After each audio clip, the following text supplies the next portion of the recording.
Selamat sore, saatnya Anda menyimak Kompas Petang di Kompas TV, independen terpercaya. Hadir bersama saya Cindy Sisterani dan rekan saya Niluh Puspa. Kita akan simak Niluh yang akan menyampaikan informasi awal di Kompas Petang hari ini. Silakan Niluh. Terima kasih Cindy. Saudara, informasi kepadatan mudik mengawali Kompas Petang hari ini 5 hari jelang Idul Fitri, arus lalu lintas di gerbang tol Cikampek Utama terus mengalami kepadatan.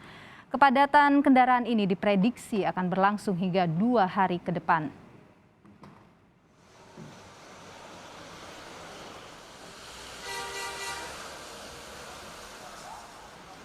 Kepadatan gerbang tol Cikampek Utama masih terjadi meski kontraflow arah Palimanan sempat diberlakukan hingga kilometer 70.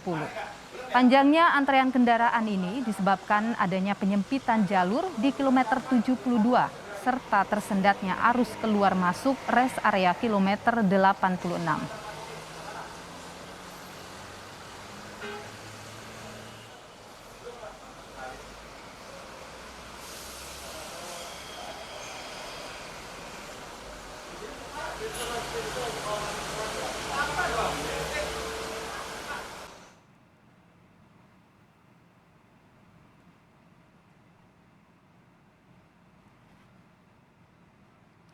Yang Anda saksikan ini adalah visual udara kepadatan di pintu tol Cikampek Utama. Menjelang sore ini, antrean kendaraan yang didominasi kendaraan pribadi dan bus ini terus mengular hingga 16 km. Antrean kendaraan ini sudah terjadi saat sebelum dan setelah memasuki pintu tol Cikampek Utama. Untuk mengurangi kepadatan, Jasa Marga membuka pintu tol tambahan. Diprediksi jumlah kendaraan di gerbang tol Cikampek Utama akan terus meningkat hingga 2 hari ke depan.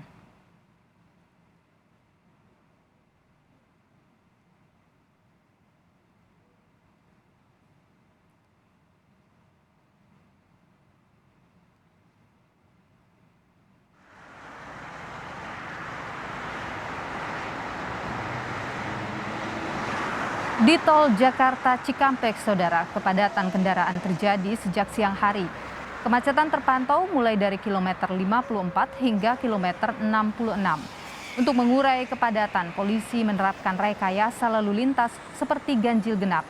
Selain itu, sistem kontraflow juga diberlakukan dari kilometer 47 hingga kilometer 70 gerbang tol Cikampek Utama.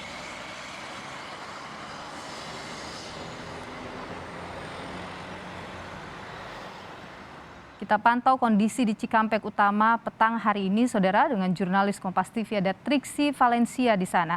Triksi, selamat petang. Bagaimana kepadatan di tol Cikampek Utama sore ini? Apakah sudah mulai terurai?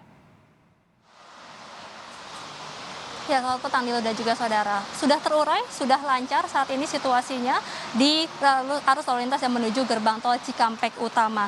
Nah, penguraian kendaraan ini sudah terjadi sejak pukul 1 tadi dan kemudian kontraflow yang diberlakukan hingga kilometer 86 ini sudah diberhentikan oleh kepolisian, dan saat ini karena arus lalu lintas sudah mulai lancar maka kontraflow juga sudah tidak diberlakukan kembali. Nah, memang rekayasa lalu lintas ini sifatnya adalah situasional Nilo dan juga saudara, karena memang tadi pagi sampai menjelang siang hari ini kepadatan terjadi karena memang adanya kenaikan kendaraan yang sudah diprediksi puncak arus mudik ini terjadi pada hari ini.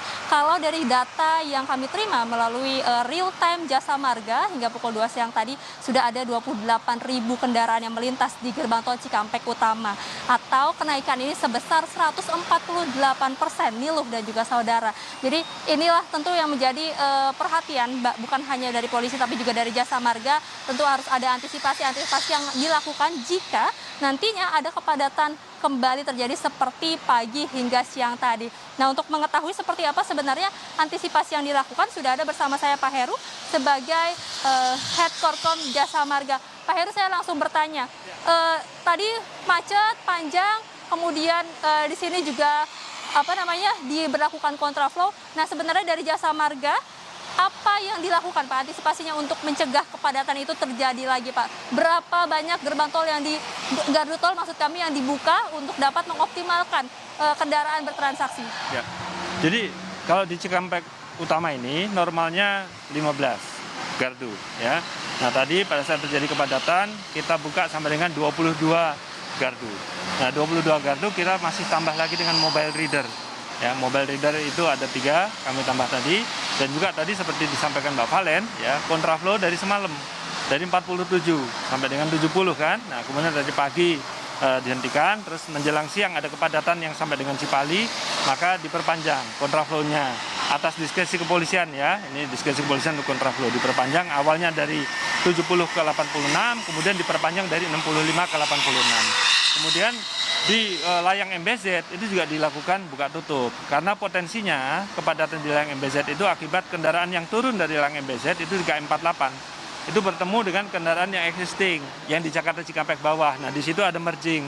Nah, kadang-kadang kalau kita didisiplin gitu ya, tidak patuh antri pada lajurnya, nah itu malah justru menimbulkan perlambatan dan perlambatan itu berimbas makin panjang ke belakang.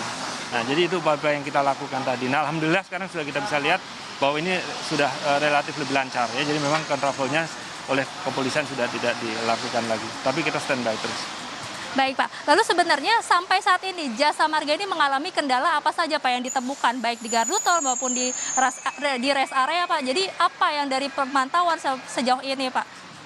Begini, kami sebenarnya menghimbau kepada pengguna jalan ya, kita sudah menyiapkan ya mulai antisipasi di gerbang tol, antisipasi di rest area, antisipasi di main road dan sebagainya. Kami berharap kerjasama dari pengguna jalan untuk merencanakan perjalanannya secara lebih terukur atau terencana. Jadi yang pertama tentu tidak berangkat pada saat puncak mudik dan puncak balik. Ya, kemudian juga menyiapkan perbekalan, menyiapkan e-tol, ketahui tarif tol. Ya, pada saat kita mau pergi ya, pastikan saldo e-tol kita juga cukup. Kemudian siapkan BBM, perbekalan, ya saya berikan gambaran ya. Kalau kita nggak pakai perencanaan, kita berangkat dari Jakarta, jalan saja sudah langsung nggak ngecek BBM misalnya, sehingga turun layang MBZ sudah kesulitan BBM dan kita bisa penuh di umpel-umpelan di kilometer 57 rest area. Padahal kalau misalnya BBM kita penuh, kita mungkin bisa isi lagi di Palikanci, itu di kilometer 207 dari Cirebon, atau bisa sampai Batang Semarang kalau kita full ya. Batang Semarang itu kan 379. Nah, memang masalahnya adalah di toilet ya. Tapi Jasa Marga menambah ya jumlah toilet sesuai juga dengan arahan pemerintah, kita tambah ya. Seluruh rest area yang dikelola Jasa Marga ya, itu terutama di Trans Jawa kita tambah lebih dari 1.000 toilet fungsional dan toilet portable. Ya, jadi kami siapkan, kami juga tambah air bersihnya, petugas keamanan, petugas kebersihan ya. Kemudian flow, petugas keamanan mengatur flow di dalam, apalagi nanti pada saat pemberlakuan one way.